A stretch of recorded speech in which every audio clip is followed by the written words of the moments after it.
Vijay fans ಅವರ ಬಹುನಿರೀಕ್ಷಿತ ಚಿತ್ರ ಜನನಾಯಕನ್ ಇವತ್ತು ರಿಲೀಸ್ ಆಗಿಬಿಟ್ಟಿದೆ. ಜನನಾಯಕನ್ ಚಿತ್ರವನ್ನ ನೋಡಿದ ತಕ್ಷಣ ನಮಗೆ ಇವಾಗ ಸಿಎಂ ವಿಜಯ್ ಹೇಗಿದ್ದಾರೆ ಅದನ್ನೇ ಕರೆಕ್ಟ್ ಆಗಿ ಈ ಫಿಲ್ಮ್ ಅಲ್ಲಿ ತೋರಿಸುವಂತ ಕೆಲಸ ಮಾಡಿದ್ದಾರೆ. ಯಾಕೆ ಇದನ್ನ ಹೇಳ್ತಾ ಇದ್ದೇನೆ ಅಂತಂದ್ರೆ, ಈ ಹಿಂದೆ ಅವರ ಫಿಲ್ಮ್ ರಿಲೀಸ್ಗೆ ತುಂಬಾನೇ ಅಡಚಣೆಗಳು ಉಂಟಾಗಿದ್ವು. ಆ ಟೈಮಲ್ಲಿ ಅವ್ರು ಹೇಳಿದ್ರು ಇವಾಗ್ಲೇ ಈ ಫಿಲ್ಮ್ ಅನ್ನ ರಿಲೀಸ್ ಮಾಡಿದ್ರೆ ಒಳ್ಳೇದು, ಇಲ್ಲ ಅಂತಂದ್ರೆ ಹಾನರೇಬಲ್ ಚೀಫ್ ಮಿನಿಸ್ಟರ್ ಅಂತ ಟೈಟಲ್ ಕಾರ್ಡ್ ಅಲ್ಲಿ ನನ್ನ ಫಿಲ್ಮ್ ರಿಲೀಸ್ ಆಗುತ್ತೆ ಅನ್ನೋದನ್ನ ಹೇಳಿದ್ರು. ಈಗ ಅದೇ ರೀತಿ ಆಗಿರುವಂತದ್ದು.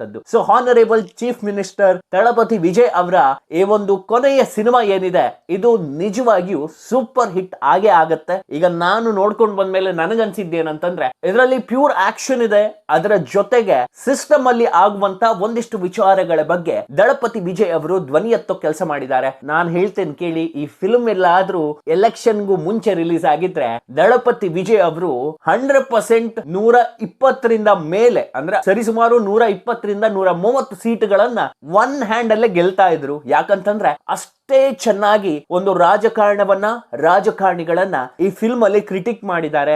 ಏನೇನ್ ಸಿಸ್ಟಮ್ ಅಲ್ಲಿ ಕೊಲ್ಯಾಪ್ಸ್ ಆಗುತ್ತೆ, ಆ ಸಿಸ್ಟಮ್ ಅಲ್ಲಿ ಕೊಲ್ಯಾಪ್ಸ್ ಆದಾಗ ಜನನಾಯಕನ್ ಹೇಗೆ ಬರ್ತಾನೆ, ಅವನು ಏನೇನ್ ಮಾಡ್ತಾನೆ, ಎಲ್ಲ ವಿಚಾರದ ಬಗ್ಗೆ ಈ ಫಿಲ್ಮ್ ಅಲ್ಲಿ ತೋರಿಸಲಾಗಿದೆ. ನಿಜಕ್ಕೂ ಹೇಳ್ತೇನೆ, ದಳಪತಿ ವಿಜಯ್ ಅವರ ಸಿನಿ ಕರಿಯರ್ ಅಲ್ಲಿ ಇದೊಂದು ಅದ್ಭುತ ಫಿಲ್ಮ್, ಅದ್ಭುತ ರೆಕಾರ್ಡ್ ಎಲ್ಲವನ್ನ ಮಾಡುವಂತ ಲಕ್ಷಣಗಳು ಕಾಣಿಸ್ತಾ ಇದೆ. ಈ ಫಿಲ್ಮ್ ನೋಡಿದ ಪ್ರತಿಯೊಬ್ಬರಿಗೂ ಸಿಎಂ ವಿಜಯ್ ಅವರೇ ನೆನಪಾಗ್ತಾರೆ. ಯಾಕಂತಂದ್ರೆ ಅಷ್ಟೇ ಚೆನ್ನಾಗಿ ಈಗ ಅವರು ಆಡಳಿತವನ್ನ ಮಾಡ್ತಾ ಇರುವಂತದ್ದು, ಅದನ್ನೇ ಕೂಡ ಸಿನಿಮಾದಲ್ಲೂ ಹೇಳಿರುವಂತದ್ದು. ನೀವೀಗ ಅವ್ರು ಏನೇನ್ ಮಾಡ್ತಿದ್ದಾರೆ ನೋಡಿ, ಏನೇನ್ ಮಾಡ್ಲಿಕ್ಕೆ ಹೊರಟಿದ್ದಾರೆ, ಏನೇನ್ ಡೆವಲಪ್ಮೆಂಟ್ ಮಾಡ್ತಿದ್ದಾರೆ ನೋಡಿ, ಅದೆಲ್ಲವನ್ನ ಫಿಲ್ಮ್ ಅಲ್ಲಿ ತೋರಿಸಿದ್ದಾರೆ ಆಲ್ರೆಡಿ. ಹೇಗೆ ತನ್ನ ಪ್ರತಿಸ್ಪರ್ಧಿಯನ್ನ ಮಣ್ಣು ಮುಗಿಸ್ತಾರೆ, ತಮಿಳುನಾಡಿನ ರಾಜಕೀಯದಲ್ಲಿ ಏನೇನ್ ಆಗುತ್ತೆ ಅದೆಲ್ಲವನ್ನ ಇಂಡೈರೆಕ್ಟ್ ಆಗಿ ತೋರಿಸೋ ಕೆಲಸವನ್ನ ಮಾಡಿದ್ದಾರೆ. ಡಿಎಂಕೆಗೆ, ಎಐಡಿಎಂಕೆಗೆ, ಅದು ಅಲ್ಲದೆ ಕೇಂದ್ರ ಸರ್ಕಾರಕ್ಕೆ ಎಲ್ಲರನ್ನ ಹಿಗ್ಗಾಮುಗ್ಗ ಜಾಡಿಸುವಂತ ಪ್ರಯತ್ನವನ್ನ ಈ ಸಿನಿಮಾದಲ್ಲಿ ಮಾಡಿರುವಂತದ್ದು. ನಿಜಕ್ಕೂ ಸಿಎಂ ವಿಜಯ್ ಅವರ ಈ ಒಂದು ಅಟೆಂಪ್ಟ್ ಏನಿದೆ ನಿಜಕ್ಕೂ ಹ್ಯಾಟ್ಸ್ ಆಫ್ ಅಂತಾನೆ ಹೇಳ್ಬಹುದು. ಹಾಗಾದ್ರೆ ಈ ಫಿಲ್ಮ್ ಹೇಗಿದೆ, ಈ ಫಿಲ್ಮ್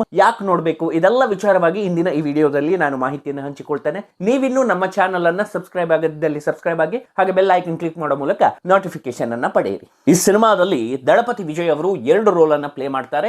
ಒಂದು ಪೊಲೀಸ್ ಆಗಿ, ನಂತರ ಜನನಾಯಕನಾಗಿ. ಒಬ್ಬ ಪೊಲೀಸ್ ಸಾಮಾಜಿಕ ವ್ಯವಸ್ಥೆಯನ್ನ ನೋಡಿ ಬೇಸತ್ತು ಹೇಗೆ ಜನನಾಯಕನಾಗಿ ಬದಲಾಗ್ತಾನೆ ಅನ್ನೋದೇ ಈ ಒಂದು ಸಿನಿಮಾದ ಕಥಾಹಂದರ. ನೀವು ಈ ಸಿನಿಮಾವನ್ನ ನೋಡಿದ ತಕ್ಷಣ ವಿಜಯ್ ಅವರು ಯಾಕೆ ಪೊಲಿಟಿಕ್ಸ್ ಗೆ ಬಂದ್ರು ಅನ್ನೋದು ಕೂಡ ಅರ್ಥ ಆಗತ್ತೆ. ಯಾಕೆ ಕೇಳಿದ್ರೆ, ಈಗ ಒಂದು ದೇಶ ಅಂದ ತಕ್ಷಣ ಅಲ್ಲಿ ಒಂದಿಷ್ಟು ಕರಪ್ಷನ್ ಆಗ್ತಾ ಇರತ್ತೆ, ಒಂದಿಷ್ಟು ರೌಡಿಸಂಗಳು, ಬಡವರ ಮೇಲೆ ದಬ್ಬಾಳಿಕೆ, ಶೋಷಣೆ, ಇದೆಲ್ಲವನ್ನ ಕಂಡು ಬೇಸತ್ತಂತ ಒಬ್ಬ ಪೊಲೀಸ್ ನಾನು ಜನರ ಪರವಾಗಿ ನಿಲ್ತೇನೆ, ನಾನು ಜನಸೇವೆಗೆ ಬರ್ತೇನೆ ಅಂತ ಜನರ ಪರವಾಗಿ ನಿಲ್ಲುವಂತ ಕೆಲಸವನ್ನ ಮಾಡ್ತಾರೆ. ಅಲ್ಲಿಂದ ಈ ಸ್ಟೋರಿ ಅನ್ನೋದು ಇನ್ನು ಡೆಪ್ತ್ ಆಗಿ ಸಾಗತ್ತೆ. ಇನ್ನು ಇಲ್ಲಿ ಮಿಲಿಟರಿಯಲ್ಲೂ ಕೂಡ ಒಂದಿಷ್ಟು ಗೋಲ್ಮಾಲ್ಗಳಾಗ್ತದೆ, ವೆಪನ್ ಡೀಲಿಂಗ್ ಗಳಾಗ್ತದೆ, ಇದನ್ನು ಕೂಡ ತೋರಿಸುವಂತ ಪ್ರಯತ್ನವನ್ನ ಮಾಡಿದ್ದಾರೆ. ಕೇಂದ್ರ ಸರ್ಕಾರಕ್ಕೂ ಕೂಡ ಚಾಟಿ ಏಟು ನೀಡುವಂತ ಪ್ರಯತ್ನವನ್ನ ಮಾಡಿದ್ದಾರೆ. ನಮ್ಮ ಇಂಡಿಯಾದ ಪೊಲಿಟಿಕಲ್ ಸಿಸ್ಟಮ್ ಬಗ್ಗೆ ತುಂಬಾ ಕ್ಲೀನ್ ಅಂಡ್ ಕ್ಲಿಯರ್ ಆಗಿ ತೋರಿಸುವಂತ ಪ್ರಯತ್ನ ಈ ಒಂದು ಚಿತ್ರತಂಡ ಮಾಡಿರುವಂತದ್ದು. ಸೆನ್ಸಾರ್ ಮಂಡಳಿ ಯಾಕೆ ಕತ್ರಿ ಹಾಕಿತ್ತು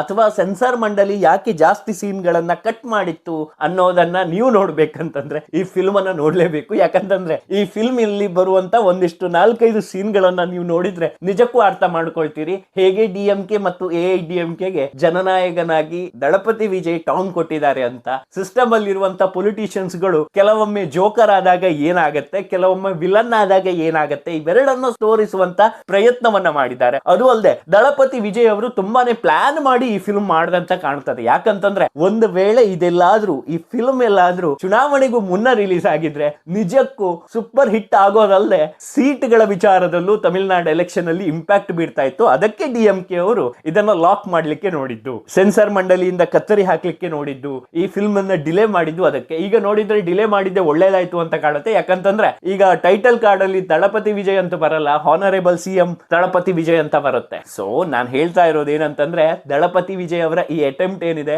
ನಿಜಕ್ಕೂ ಸೂಪರ್. ಇದು one of the best ending ಅಂತ ಹೇಳ್ಬೋದು ಅವರ ಫಿಲ್ಮ್ ಕರಿಯರ್ಗೆ. ಅವ್ರು ಹೇಳಿದ್ರು ಇದು ನನ್ನ ಕೊನೆಯ ಸಿನಿಮಾ ಅಂತ. ಕೊನೆಯ ಸಿನಿಮಾ ಸಿನಿಮಾ ಆಗಿರೋದ್ರಿಂದ ಇದರಲ್ಲಿ ಒಂದಿಷ್ಟು ಸೀನ್ಗಳು, ಒಂದಿಷ್ಟು ಆಕ್ಟ್ಗಳು, ಒಂದಿಷ್ಟು ಡೈಲಾಗ್ಗಳು ಸ್ವತಃ ಅವರೇ ಪ್ರಿಪೇರ್ ಮಾಡಿದ್ದಾರೆ. ಇದನ್ನ ತಮಿಳುನಾಡು ಜನರಿಗೆ ಸಂದೇಶದ ಮೂಲಕ ತೋರಿಸಬೇಕು. ಸೊ ಪೊಲಿಟಿಕಲ್ ಕರಿಯರ್ ಆರಂಭಕ್ಕೂ ಮುನ್ನ ತಮಿಳುನಾಡಿನ ಜನರಿಗೆ ನಾನೊಂದು ಕ್ಲಾರಿಟಿ ಕೊಡಬೇಕು, ನಾನು ಜನನಾಯಕನಾದ್ರೆ ಹೇಗಿರ್ತೇನೆ ಅನ್ನೋದ್ರ ಬಗ್ಗೆ. ಹಾಗಾಗಿ ಈ ಫಿಲ್ಮ್ ಅನ್ನ ಮಾಡಿದ್ದಾರೆ. ಇದರಲ್ಲಿ ಡೈರೆಕ್ಟರ್ ಪಾರ್ಟ್ ಎಷ್ಟಿದೆಯೋ ಇಲ್ವೋ ಗೊತ್ತಿಲ್ಲ.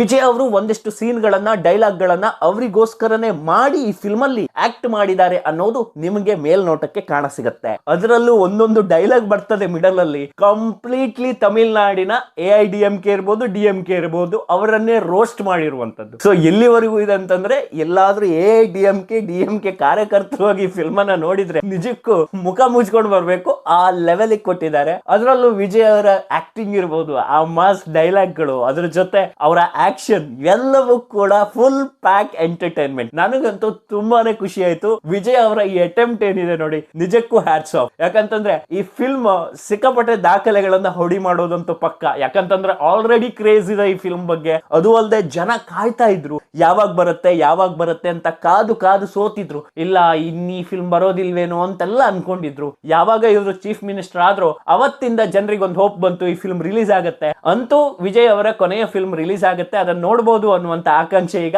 ವಿಜಯ್ ಫ್ಯಾನ್ಸ್ ಅಲ್ಲಿ ಇರುವಂತದ್ದು. ವಿಜಯ್ ಅವರ ಒಂದು ಆಕ್ಟಿಂಗ್ ಸ್ಕಿಲ್ ಏನಿದೆ, ಅದರಲ್ಲೂ ಅವರು ಹೇಳೋ ಡೈಲಾಗ್ ಗಳು, ಆ ಹ್ಯೂಮರಸ್ ಡೈಲಾಗ್ ಗಳು ಇವೆಲ್ಲವೂ ಕೂಡ ಮಾಸ್ ಎಂಟರ್ಟೈನ್ಮೆಂಟ್ ಅಂತಾನೆ ಹೇಳ್ಬಹುದು. ಇನ್ನು ಆಕ್ಟಿಂಗ್ ವಿಚಾರಕ್ಕೆ ಬಂದ್ರೆ, ಇದರಲ್ಲಿ ನೆಗೆಟಿವ್ ರೋಲ್ ಅನ್ನ ಪ್ಲೇ ಮಾಡಿರುವಂತ ಕ್ಯಾರೆಕ್ಟರ್ ಕೂಡ ತುಂಬಾನೇ ಚೆನ್ನಾಗಿ ಮೂಡ್ ಬಂದಿದೆ. ಅದರಲ್ಲೂ ಪ್ರಕಾಶ್ ರಾಜ್ ಅವರ ಆಕ್ಟಿಂಗ್ ಕೂಡ ಈ ಒಂದು ಫಿಲ್ಮ್ ಗೆ ಇಂಪ್ಯಾಕ್ಟ್ ಆಗುತ್ತೆ. ಸೊ ನಿಮ್ಮೆಲ್ಲರಿಗೂ ಗೊತ್ತಿದೆ, ಪ್ರಕಾಶ್ ರಾಜ್ ಅಂದ ತಕ್ಷಣ ಎಲ್ಲ ಇಂಡಸ್ಟ್ರಿಯಲ್ಲೂ ಪೊಳಗಿ ಬಂದವರು ಅವರು. ಸೊ ಅವರ ಆಕ್ಟಿಂಗ್ ಕೂಡ ತುಂಬಾನೇ ಚೆನ್ನಾಗಿ ಬಂದಿದೆ. ಹಾಗೆ ಈ ಫಿಲ್ಮ್ ಅಲ್ಲಿ ವಿಜಯ್ಗೆ ಜೋಡಿಯಾಗಿ ಪೂಜಾ ಶೆಟ್ಟಿ ಅಭಿನಯಿಸಿದ್ದು. ಸೊ ಅವರ ಏನು ಕೆಮಿಸ್ಟ್ರಿ ಏನಿದೆ ಸಖತ್ತಾಗಿ ಮೂಡಿ ಬಂದಿದೆ. ಅದರಲ್ಲೂ ಡ್ಯಾನ್ಸ್ ಇರ್ಬೋದು ಅಥವಾ ತಳಪತಿ ಸ್ಟೆಪ್ ಇರ್ಬೋದು, ಇವೆಲ್ಲವೂ ಕೂಡ ಸಖತ್ ಫೀಲ್ ಕೊಡುತ್ತೆ ನಿಮ್ಗೆ. ಅದರಲ್ಲೂ ಮಾಸ್ ಎಂಟರ್ಟೈನ್ಮೆಂಟ್ ಫಿಲ್ಮ್ ಅಂತಾನೆ ಹೇಳ್ಬಹುದು. ಯಾವುದಕ್ಕೂ ಕೂಡ ಈ ಫಿಲ್ಮ್ ಅಲ್ಲಿ ಕಮ್ಮಿ ಇಲ್ಲ.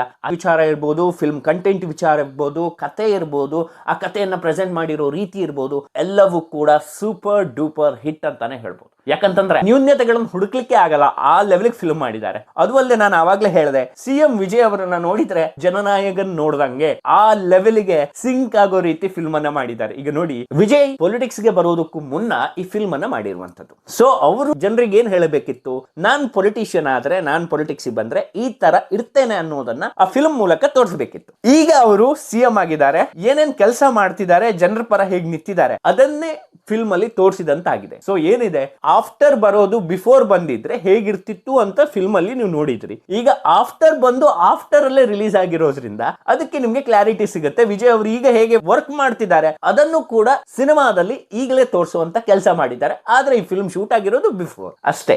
ಸೊ ಒಟ್ಟಾರೆ ಪೊಲಿಟಿಕಲ್ ಆಸ್ಪೆಕ್ಟ್ ಇಟ್ಕೊಂಡು ನನ್ನ ಪೊಲಿಟಿಕಲ್ ವಿಷನ್ ಏನು, ನಾನ್ ಹೇಗ್ ಜನರ ಪರ ನಿಲ್ತೇನೆ, ಯಾಕೆ ನಾನು ಪೊಲಿಟಿಕ್ಸ್ ಬರ್ತೇನೆ, ಇದೆಲ್ಲವನ್ನ ಕೂಡ ಪಿನ್ ಟು ಪಿನ್ ಆಗಿ ಈ ಒಂದು ಫಿಲ್ಮ್ ಅಲ್ಲಿ ತೋರಿಸುವಂತ ಕೆಲಸವನ್ನ ದಳಪತಿ ವಿಜಯ್ ಅವರು ಮಾಡಿರುವಂತದ್ದು. CM ಆಗಿ ದಳಪತಿ ವಿಜಯ್ ಅವರ ಈ ಒಂದು ಆಲೋಚನೆ ಏನಿದೆ ನಿಜಕ್ಕೂ ಸೂಪರ್ ಆಗಿದೆ. ಯಾಕೆ ಕೇಳಿದ್ರೆ, ಕೆಲವೊಮ್ಮೆ ಈ ತರ ಫಿಲ್ಮ್ ಅಲ್ಲಿ ತೋರಿಸಿದ್ರೆ ಮಾತ್ರ ಜನರಿಗೆ ಅರ್ಥ ಆಗುತ್ತೆ. ನೀವು ಬಾಯಲ್ಲಿ ಹೇಳಿ ಅಥವಾ ಏನೋ ಒಂದಿಷ್ಟು ಸ್ಪೀಚ್ ಮಾಡ್ಕೊಂಡು ಹೇಳಿದಾಗ ಜನರು ಕೇಳಲಿಕ್ಕೆ ತಯಾರಿರಲ್ಲ. ಕ್ಲೀನ್ ಪಿಕ್ಚರ್ ಅನ್ನ ಕೊಟ್ಟಿದ್ದಾರೆ. ದಳಪತಿ ವಿಜಯ್ CM ಆದ್ರೆ ಹೇಗಿರುತ್ತೆ, ದಳಪತಿ ವಿಜಯ್ ಜನನಾಯಕನಾದ್ರೆ ಹೇಗಿರುತ್ತೆ, ಆ ಜನನಾಯಕನೇ ಈಗ CM ಜೋಸೆಫ್ ವಿಜಯ್. ಸೊ ಹಾಗಾಗಿ ನಾವು ಹೇಳ್ತಾ ಇರೋದೇನಂತಂದ್ರೆ, ದಳಪತಿ ವಿಜಯ್ ಅವರು ಈ ಒಂದು ಫಿಲ್ಮ್ ಮೂಲಕ ತಮಿಳುನಾಡು ಜನರಿಗಲ್ಲದೆ ಇಡೀ ದೇಶಕ್ಕೆ ಒಂದು ಸಂದೇಶವನ್ನ ಕೊಟ್ಟಿದ್ದಾರೆ. ನಾನೊಬ್ಬ ಒಳ್ಳೆಯ ಜನನಾಯಕನ್ ಅನ್ನೋದಾಗಿ, ನಾನೊಬ್ಬ ಒಳ್ಳೆಯ ಜನನಾಯಕನಾಗಿ ರೂಲ್ ಮಾಡುವಂತ ಕೆಪಾಸಿಟಿ ಇದೆ ಅನ್ನೋದನ್ನ ಫಿಲ್ಮ್ ಮೂಲಕ ತೋರಿಸುವಂತ ಕೆಲಸ ಮಾಡಿದ್ದಾರೆ. ಒಟ್ಟಾರೆ ಈ ಫಿಲ್ಮ್ ದಾಖಲೆಗಳ ಮೇಲೆ ದಾಖಲೆ ಬರೆಯುವುದಂತೂ ಗ್ಯಾರಂಟಿ.